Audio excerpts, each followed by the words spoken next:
In 1986, 1.5 million balloons were released in downtown Cleveland.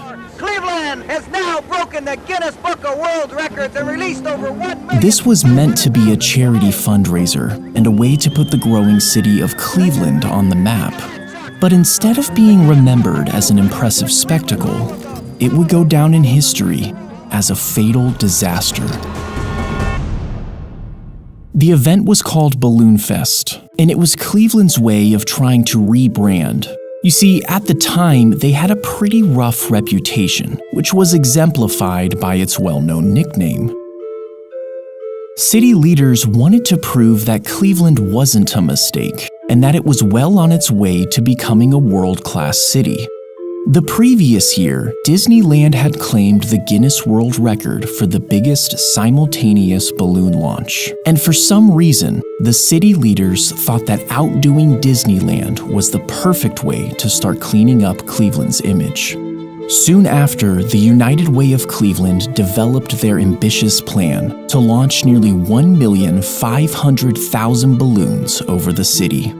The event required 6 months of planning, including the construction of a net the size of a city block. It took thousands of volunteers hours to fill the balloons.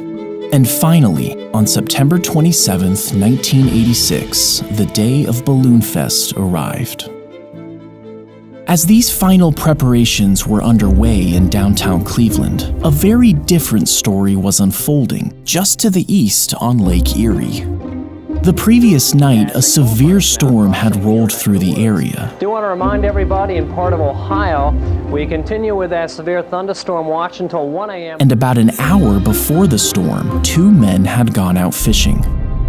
On the morning of the 27th, the day of Balloon Fest, the 2 men were reported missing by their families.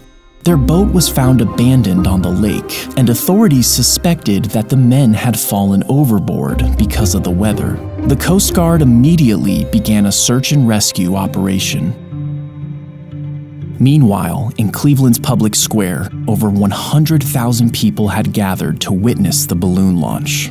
The organizers were pleased that last night's storm had cleared in time for the event to go forward. But as the day wore on, the weather once again took a turn for the worse. A major rainstorm was closing in, but the balloons were already filled and ready to go. Rescheduling at this point would be near impossible. So instead, they released the balloons ahead of schedule. 5, 4, 3, 2, 1. Here we go. Lift off. Amazing. And the fan is up, and there they go, John. The Guinness Book of World Records has just been broken in Cleveland. Over 1,500,000 balloons. There was no doubt about it. The launch was spectacular. We did it! It was a tremendous moment of triumph for the city of Cleveland. But unfortunately, this moment of triumph did not last long. The expectation was that the helium-filled balloons would float around for a while before eventually deflating and returning to Earth one by one. But that wasn't what happened. And the wind has just shifted just enough that the balloons are now trailing fast.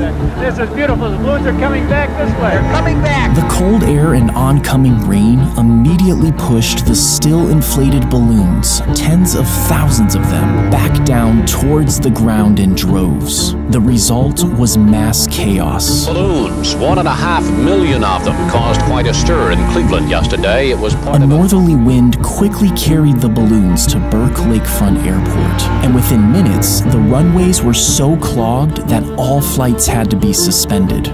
The balloons also started to descend on certain streets, and after a number of car accidents, these roads had to be closed until a bulldozer arrived to clear out the balloons. As all this was going on, the Coast Guard was still out looking for the 2 missing fishermen. Ironically, That big balloon launch in Cleveland today is one of the things that's making this search so tough for the Coast Guard. Balloons had descended on Lake Erie in massive quantities. There's 60% of the balloons launched landed here instead of the planned 10%. It's like trying to find a needle in a haystack here. Can you imagine trying to find somebody floating out here or even spotting a life jacket with all these balloons on the water? On September 29th, 2 days after the balloons were launched, the Coast Guard finally called off the search for the 2 missing fishermen. And shortly after, both men's bodies washed ashore. Balloon Fest was featured in the 1988 edition of the Guinness Book of World Records. However, that was the only edition to include it. And shortly after, Guinness ended the category of balloon launching altogether.